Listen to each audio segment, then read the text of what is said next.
लवंगा विंध्य हिमाचल यमुना गंगा उच्चल जलधि तरंगा तव शुभ नामे जाहे तव शुभाशिष माहे जाहे तव जय गाथा जनगण मंगलदायक जय हे भारत भाग्य विधाता जय हे जय हे जय हे जय जय जय जय हे जय तेलंगाना जय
అందరికీ శుభాకాంక్షలు.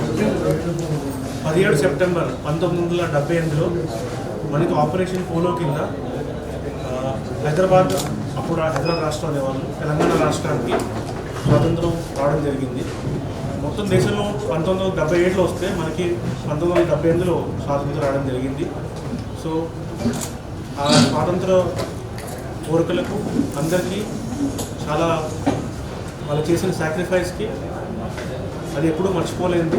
సో అందరికీ చాలా గొప్ప కాంట్రిబ్యూషన్ అది. తదనంతరం మనకి తెలంగాణ పోరాటం కూడా కొనసాగింది. మనకి 1969 అజిటేషన్ కావచ్చు, ఓవర్ ద టైం వేరే అజిటేషన్ జరిగింది.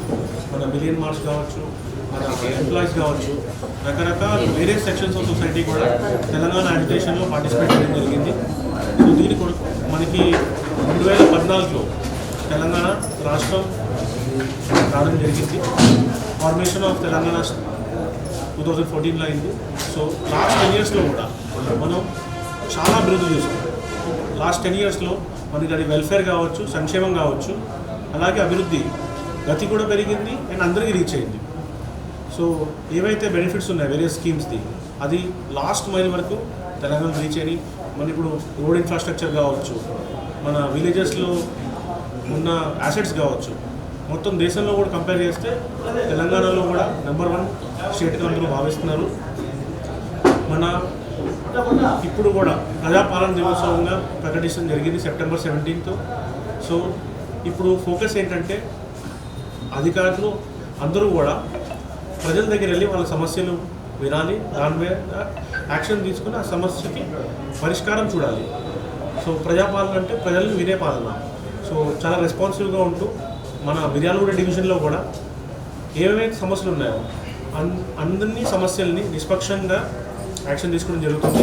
అది వేరే సెక్టర్స్లో కావచ్చు, హెల్త్ కావచ్చు, ఎడ్యుకేషన్లో కావచ్చు, మన యాసెట్స్, రోడ్స్ అన్నిట్లో కూడా చాలా స్పీడ్గా మనం ముందు కొనసాగడం జరుగుతుంది.